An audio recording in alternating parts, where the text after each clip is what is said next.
Maths wizard. तो हम कर रहे थे मैट्रिसेस चैप्टर। ऑलरेडी मैंने आप लोगों को मल्टीप्लिकेशन ऑफ मैट्रिसेस सिखा दिया था, जो कि बहुत ही ज़्यादा इंपॉर्टेंट टॉपिक था, ठीक है। और आज और कल हम 2 दिन बेसिकली डिस्कस करने वाले हैं मैट्रिसेस, मल्टीप्लिकेशन ऑफ मैट्रिसेस के ऊपर क्वेश्चंस की प्रैक्टिस, क्योंकि यहाँ से आपके पास जो क्वेश्चंस है वो बनते हैं और पेपर में आते भी हैं अच्छे वाले। आओ तो समझने की कोशिश करते हैं। पीडीएफ के लिए टेलीग्राम ग्रुप को ज्वाइन कर लीजिए, लिंक आपको डिस्क्रिप्शन में मिल जाएगा।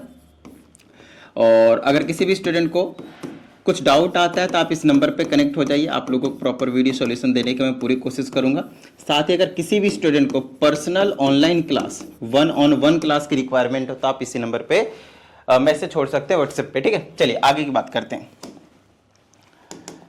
अगर मैं यहाँ पे देखूं तो सबसे पहले क्वेश्चन में दिया है कि ए गिवन है आपके पास और आपको प्रूव करना है ये वाली चीजें, ठीक है।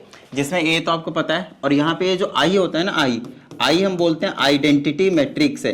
अच्छा, कितने ऑर्डर का है तो डिपेंड करता है, आपको जितने ऑर्डर का चाहिए ना क्वेश्चन में रिक्वायरमेंट हो उतना ही ऑर्डर का आप ले सकते हैं। यहाँ पे मुझे 100% पता है कि 2x2 की रिक्वायरमेंट होगी, तो ओवरऑल आई की वैल्यू यहाँ पे आपके पास ये रहने वाला है, ठीक है। Very easy. चलो तो सबसे पहले अगर मुझे इस चीज को जीरो के इक्वल प्रूफ करना है, जीरो मैट्रिक्स निकल कर आएगा, बेसिकली उस जीरो का मतलब यही है। तो कुछ नहीं करना, ए स्क्वायर चाहिए, और ए स्क्वायर का मीनिंग होता है ए इंटू ए। बोलिए हाँ या नहीं। तो अगर मुझे ए स्क्वायर चाहिए तो मुझे करना पड़ेगा ए इंटू ए। इसका मतलब मुझे 3 1 - 1 2 को ही मल्टीप्लाई करना पड़ेगा 3 1 - 1 2 से, है ना। इसी को खुद से मल्टीप्लाई कर देना होगा। तो क्योंकि मल्टीप्लिकेशन मैंने आप लोगों को सिखाया हुआ है, लेकिन कोई टेंशन की बात नहीं है, हम बार बार क्वेश्चंस करेंगे तो आप लोगों को समझ में भी आ जाएगा बेहतरीन तरीके से, अगर पहले समझ में नहीं आया है तो, ठीक है। चलिए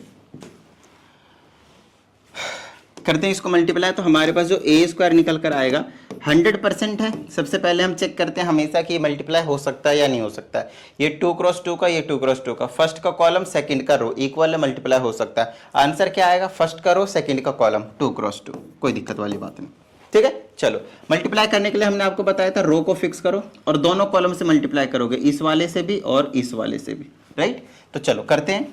पहले से पहले करेंगे 3 3 जा 9, बीच में प्लस, दूसरे करेंगे तो माइनस, तो -1 आ जाएगा, ठीक है। यहाँ तक -1 आ जाएगा।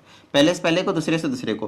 पहले रो का आपने पहले कॉलम के साथ कर दिया, पहले रो का दूसरे कॉलम के साथ भी करना है। तो 3 से 1 को करेंगे 3, फिर दूसरे करेंगे तो प्लस का 2, ठीक है। डन है। चलो फिर अब इस वाले रो का काम शुरू हो जाएगा और दोनों कॉलम से करना है। तो पहले से पहले करेंगे तो -3, इसे इसको करेंगे तो -2, इसे इसको करेंगे तो -1 और इसे इसको करेंगे तो +4। आई होप आप सभी को क्लियर हुआ होगा। ये बन गया मेरे पास a का स्क्वायर, तो ये हो जाएगा मेरे पास 8, ये हो जाएगा 5, ये हो जाएगा -5 और ये हो जाएगा आपके पास 3। बताओ भाई, किसी भी तरह की कोई भी प्रॉब्लम, वेरी इजी। इससे आसान क्या ये होगा। तो आपने यहाँ पे क्या कर दिया, a स्क्वायर कर दिया। क्लियर है इतनी बात, आपने यहाँ पे a स्क्वायर डन कर दिया। चलो भाई आगे की बात करते हैं। ए स्क्वायर तो डन हो गया, लेकिन हमें तो ये चीज़ प्रूव करनी, नो प्रॉब्लम। हम ए स्क्वायर के जगह पे ए स्क्वायर पटक देते हैं, तो हमारे पास ए स्क्वायर आ गया 8 5 -5 एंड 3, ठीक है। दूसरी चीज़, माइनस को एज इट इज रखते हैं, 5 को एज इट इज रखते हैं, या फिर 5 टाइम्स ए का क्या मीनिंग है, आप ए को 5 से मल्टीप्लाई कर रहे हो, स्केलर मल्टीप्लीकेशन लास्ट वाले सेशन में करवाए थे, राइट। तो इसको हम 5 से मल्टीप्लाई कर देते हैं, तो ऐसे ब्रैकेट रखेंगे, मतलब स्क्वायर मैट्रिक्स, और 5 से मल्टीप्लाई करेंगे, 5 3 जा 15, ठीक है। फिर 5 से इसको करेंगे तो 5, हर एक एलिमेंट को मल्टीप्लाई कर देना है।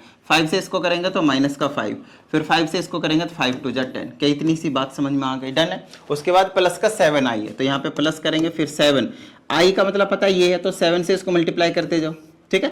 तो ये हो जाएगा 7 0 7, ठीक है। यहाँ तक अब इन सभी को हम ऐड करेंगे तो हमें एक जीरो मैट्रिक्स मिल जाएगा, तो प्रूव हो गया, ठीक है। चलिए सॉल्व कर लेते हैं। पहले आप यूज कर सकते हो क्या कहते हैं इसको, बोर्ड मास। पहले प्लस वाले को दोनों को सॉल्व कर लीजिए, फिर माइनस कर लेंगे। पहले को एडिशन सब्ट्रैक्शन सिखा दिया है, तो 8 7 15 हो जाएगा, 5 0 5 आ जाएगा आपके पास। फिर इसको करेंगे तो 0 आ जाएगा, और इसे इसको करेंगे तो -7 आ जाएगा। सॉरी इसको मैं क्यों कर रहा हूँ, ऐड तो मुझे उससे करना है ना। रुको 8 7 15, ठीक है, और 5 0 5, ठीक है। इसे इसको करेंगे तो -5, ठीक है।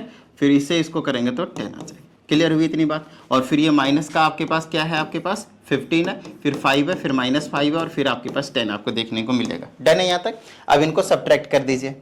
अब इनको सब्ट्रैक्ट कर देंगे तो क्या आ जाएगा मेरे पास, 15 में से 15 जाएगा 0, 5 में से 5 जाएगा 0, -5 में से माइनस करेंगे -5 तो 0, और 10 में से माइनस करेंगे 0, आई मीन 10 तो 0, तो ओवरऑल ये क्या प्रूव हो गया, जीरो मैट्रिक्स प्रूफ हो गया। आई होप आप सभी को बेहतरीन तरीके से क्लियर हुआ होगा कि किस तरीके से हम इस टाइप के क्वेश्चंस को डील करेंगे। ठीक है, चलिए आई होप क्लियर हुई बात। नेक्स्ट की बात करते हैं। जैसे कि ये क्वेश्चन है, हर एक टाइप का क्वेश्चन मैंने आप लोगों के लिए यहाँ पे लाया है जानबूझकर, ताकि आप लोगों को जो मल्टीप्लिकेशन मैंने सिखाया है उसको हम यूज कैसे करते हैं वो बेहतरीन तरीके से समझ में आ जाए। और जैसे ही इस टाइप के क्वेश्चंस हम कंप्लीट कर लेंगे ना, तो मल्टीप्लिकेशन और मैट्रिसेस के ऊपर ना वर्ड प्रॉब्लम वाले क्वेश्चंस भी बनते हैं, तो वो और भी ज्यादा इंपॉर्टेंट कैटेगरी में फॉल होता है। अगर पेपर को थोड़ा बहुत भी टफ बनाना होता है तो वर्ड प्रॉब्लम वाले क्वेश्चन डाल देते हैं, या फिर केस स्टडी वाले क्वेश्चन में इनको इंक्लूड कर लेते हैं, तो कोई प्रॉब्लम वाली बात नहीं है। एक बार आज और कल के सेशन में मल्टीप्लिकेशन के बेस पे नॉर्मल क्वेश्चंस की प्रैक्टिस कर लेते हैं पहले, उसके बाद उससे अगले दिन हम वर्ड प्रॉब्लम की प्रैक्टिस करेंगे, फिर मैं आप लोगों को ट्रांसपोज और मैट्रिक्स के पास लेकर जाऊंगा। ठीक है, आइए अब जैसे कि यहां से हमें x की वैल्यू फाइंड आउट करनी है, लेकिन कंडीशन आपके पास कुछ इस तरह से गिवन है कि ये तीनों मैट्रिसेस जो आपके पास मल्टीप्लाई में लिखे हुए। नो प्रॉब्लम भाई, हमें क्या प्रॉब्लम आएगी इससे, चलो कर देते हैं। देखो इसका ऑर्डर पहले लिखेंगे तो आ जाएगा 1 क्रॉस 3, साफ साफ दिख रहा है, और इसका है 3 क्रॉस 3, तो इसमें कोई डाउट वाली बात नहीं है कि ये इसको अगर मैं ए मानता हूं, इसको मैं बी मानता हूं और इसको मैं सी मानता हूं, तो ए और बी तो आराम से निकल जाएगा मल्टीप्लाई करके। बोलो हाँ या नहीं, बताओ भाई हाँ या नहीं। अच्छा एक और चीज है, ये मल्टीप्लाई हो सकता है या नहीं पहले वो चेक करो। नो डाउट होंगे यहाँ पे जब दिए हुए हैं, तो इस तरह से करने के लिए पहले का कॉलम दूसरे का रो इक्वल है। आंसर क्या आएगा 1 क्रॉस 3 जो बचा है, तो 1 क्रॉस 3 मतलब एक रो आएंगे और 3 कॉलम आएंगे, एक रो आएंगे और 3 कॉलम, मतलब 100% इस तरीके से आएगा। तो मैंने पहले ही अंदाजा लगा लिया, अंदाजा नहीं कंफर्म पता कर लिया कि जो आने वाला मैट्रिक्स है उसका ऑर्डर क्या होगा। ठीक है, चलिए तो चलो भाई फटाफट मल्टीप्लाई कर देते हैं। तो रो को फिक्स किया और हर एक कॉलम से मल्टीप्लाई कर देंगे, डन है। तो पहले से पहले करेंगे तो आ जाएगा, थोड़ा सा लेंथी जाएगा तो बाद में लिखा जाएगा। पहले से पहले करेंगे तो 1, दूसरे करेंगे तो प्लस का 2x, तीसरे करेंगे तो प्लस का 15, ये एक एलिमेंट बना। ठीक है, अब इसी को सेकंड वाले से करेंगे तो पहले से पहले करेंगे तो 3, दूसरे करेंगे तो प्लस का 5x, और तीसरे करेंगे तो प्लस का 3, डन है, ये दूसरा एलिमेंट बना। फिर इसे इसको करेंगे तो आ जाएगा, 1 से करेंगे तो 2 आ जाएगा, x से करेंगे तो x आ जाएगा, और 1 से करेंगे तो 2 आ जाएगा। ये बना मेरे पास 1 क्रॉस 3 का मैट्रिक्स। ठीक है, इसको थोड़ा सा सॉल्व कर लूँ मैं, और ये वाला मैट्रिक्स साथ में यहाँ पे रखा हुआ है, 1 है 2 है x है, और इक्वल टू में 0 मैट्रिक्स है। आई होप आप सभी को क्लियर हुआ होगा। ये आपके पास सी मैट्रिक्स है। ठीक है, ये वाला आपके पास ए और बी था। अब ए बी और सी आपस में मैं मल्टीप्लाई कर रहा हूँ बेसिकली एक तरीके से, तो इसको पहले एक बार सॉल्व कर लेता हूँ मैं। कितना हो जाएगा 2x प्लस 15 और 1 16 हो गया, 5x प्लस 9 हो गया, और यहाँ पे x प्लस का 4 हो गया। इसके मल्टीप्लिकेशन हमें करनी है 1 2 और x के साथ।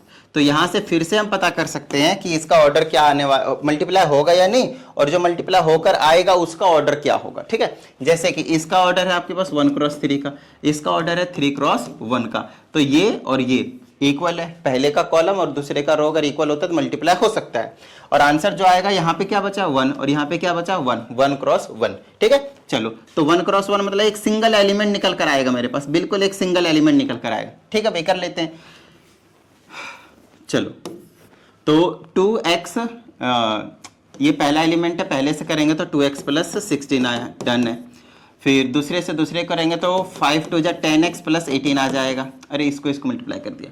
तीसरे करेंगे तो प्लस का x की स्क्वायर प्लस का 4x आ जाएगा, डन है। और इक्वल टू में 0 मैट्रिक्स है, 1 क्रॉस 1 का ऑर्डर का है ना, तो 0 मैट्रिक्स 1 क्रॉस 1 ले लेंगे। अब ये दोनों मैट्रिक्स आपके पास इक्वल हैं, तो ये चीज़ 0 के इक्वल पूरी तरह से होगी। तो ये है क्या एक्चुअली मेरे पास, तो x स्क्वायर है, इसको ले लिया। चलो भाई 10 और 2 12, 12 12 4 16 प्लस का 16x हो गया। न्यूमेरिक वैल्यू 16 और 18 बचा 32 34 हो गया, प्लस का 34 और इक्वल टू में 0। क्या इतनी सी बात समझ में आई आप लोगों को? डन है यहाँ तक? कहीं पे कुछ रहा तो नहीं? ठीक है, चलो अब हम क्या करेंगे, इसको फैक्टराइज कर देंगे। क्या कर देंगे भाई? फैक्टराइज कर देंगे। क्या हो सकता है ये फैक्टराइज, एक बार देख लो। 17 दूनी 34, 15 आना चाहिए था फिर तो यहाँ पे, तो एक बार चेक कर लेते हैं। 2 8 10 10 4 14 ही आ रहा है, 14 नहीं आ रहा है। एक बार यहाँ पे चेक कर लेते हैं। पहले से तीसरे करेंगे तो 4x x square plus 4x x square plus 4x सही है। चलो मिडिल टर्म करना पड़ेगा इसको, तभी आपके पास जो x की है वो वैल्यू जो है वो निकल कर आने वाली है। ठीक है, मेरे हिसाब से न्यूमेरिक वैल्यू में कोई गड़बड़ है, एक बार चेक कर लेता हूँ मैं। यहाँ पे मुझे गड़बड़ लग रहा है, क्योंकि 15 और 1 16 हुआ ना। पहले से पहले करा तो 1 आया, दूसरे करा 2x आया, तीसरे से तीसरे करा तो 15। यहाँ पे 15 के बजाय शायद क्या पता 10 हो सकता है। चलो ठीक है, क्योंकि 10 होता ना तो बात बनती। चलो कोई नहीं, देख लेते हैं। एक बार फैक्टराइज करने की कोशिश करते हैं। b² माइनस 4ac निकालता हूँ। 256 माइनस 4ac 34, तो 256 और 4 चुके 16, 6 बच गए 1 और 4 ते 12 और 1 13, ये 0 बन गया, ये आपके पास 2 बन गया, 1 बन गया। तो ये परफेक्ट तो नहीं बन रहा, मतलब कहीं ना कहीं कुछ गड़बड़ है। एक बार मैं चेक कर लेता हूँ, ठीक है, कि कहाँ पे कैलकुलेशन मिस्टेक है या क्या है।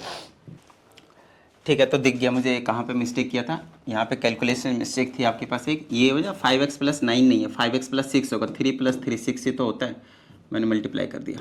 ओके फाइन, तो ऐसा मिस्टेक ना करे भाई। 5x प्लस का 6 आया, तो इसको 2 से जब किया था तो 10x प्लस का 6 2 12 आएगा। यहाँ पे 18 नहीं, कितना आएगा आपके पास 12 आएगा। डन है यहाँ तक। चलो, तो मेरे पास अब आपको पता है यहाँ पे क्वाड्रेटिक ही बनेगा और आप फैक्टराइज हो भी जाएगा। तो ये हो जाएगा मेरे पास x² प्लस का 2 और 10 12 और 4 16, 16x और 16 और 12 28 28। अरे भाई हो जाओ 28 इक्वल टू 0। अब यहाँ से इसको फैक्टराइज करेंगे तो काम बन जाएगा 14 दूनी 28, तो 14x plus 2x that is 28 equal to 0। यहाँ से हम x जैसे कॉमन लेते हैं तो आ जाएगा x प्लस का 14 और ये प्लस का 2, फिर आ जाएगा आपके पास x प्लस का 14 इक्वल टू 0। और आपको पता है x की वैल्यू माइनस का 14 और माइनस का 2 आने वाला है यहाँ से, है ना। तो यहाँ से हमने 2 वैल्यूज जो है आपके लिए निकाल दिए। आई होप आप सभी को क्लियर हुए होंगे। बस इस तरीके से सॉल्व करना होता है। अब जैसे कि यहाँ पे एक क्वेश्चन दिया हुआ है, आपको ए भी पता है, बी भी पता है, सी भी पता है, और ये वाली कंडीशन दी है और आपसे बोला जा रहा है कि आप मुझे डी निकाल कर बताइए कि क्या होने वाला है। ठीक है, no problem, very easy question. देखिए, सी के प्लेस में पहले सी पुट करो। यहाँ पे 2 है, फिर यहाँ 5 है, फिर यहाँ 3 है, फिर यहाँ 8 है। यहाँ पे डी हमें नहीं पता क्या है, लेकिन कुछ ना कुछ मैट्रिक्स तो होगा, वो हमें निकालना है। डन है, नो प्रॉब्लम। फिर यहाँ से ए है आपके पास, ए की जगह पे 2 माइनस का 1 3 और 4, और बी की जगह पे आपके पास 5 2 7 4, 5 2 और 7 4 आपको देखने को मिल रहा है। ठीक है, और ये सभी का जो भी आएगा वो 0 आने वाला है, 0 मैट्रिक्स लेना पड़ेगा इक्वल टू में, इसका ये मतलब है। डन है, नो प्रॉब्लम। देखो ये मैट्रिक्स जो है ना, पहले आप ये पता करने की कोशिश करो कि इसका ऑर्डर क्या है। ऑर्डर पहले पता करो। ऑर्डर अगर देखें सब कुछ 2 क्रॉस 2 में चल रहा है तो इसका भी आंसर 2 क्रॉस 2 में ही आएगा। तो यहाँ एक एलिमेंट लेते हैं A B C D, 2 cross 2 का ले लिया। ठीक है, ये भी 2 क्रॉस 2 का मल्टीप्लाई हो जाएगा, ये भी 2 क्रॉस 2 का और ये भी 2 क्रॉस 2 का। यहाँ से आएगा वो भी 2 क्रॉस 2 का, यहाँ से आएगा वो भी 2 क्रॉस 2 का। दोनों का सेम ऑर्डर रहेगा, माइनस भी हो जाएंगे। जो आंसर आएगा वो भी 2 क्रॉस 2 का, तो जो 0 मैट्रिक्स लेना पड़ेगा वो भी 2 क्रॉस 2 का। ठीक है, चलिए अब मल्टीप्लाई करना सिखा दिया है। इस वाले को इससे भी करेंगे और इससे भी करेंगे। ठीक है, पहले से करा तो 2a प्लस का 5c हो गया, दूसरे को। ठीक है, नेक्स्ट इसे इसको भी करना पड़ेगा, तो 2b प्लस 5d हो गया। डन है। नेक्स्ट इसे इसको करेंगे तो आ जाएगा 3a प्लस का 8c हो गया। यहाँ से यहाँ पे करेंगे तो आपके पास 3b प्लस का 8d हो गया, और उसके बाद माइनस का। अब यहाँ पे मैट्रिक्स को मल्टीप्लाई करना है भाई वापिस, तो यहाँ से इसको करो और इसको करो भाई। पहले से करेंगे 5 2 जा 10 माइनस का 7, फिर इसको करो 4 माइनस का 4। ठीक है, चलो इसे इसको करेंगे 5 3 जा 15 प्लस 28, इसको करो 4 3 दूनी 6 और 4 चुके 16, और इक्वल टू में 0 मैट्रिक्स चलता हुआ आ रहा है हमारे पास। डन है यहाँ तक। चलो भाई,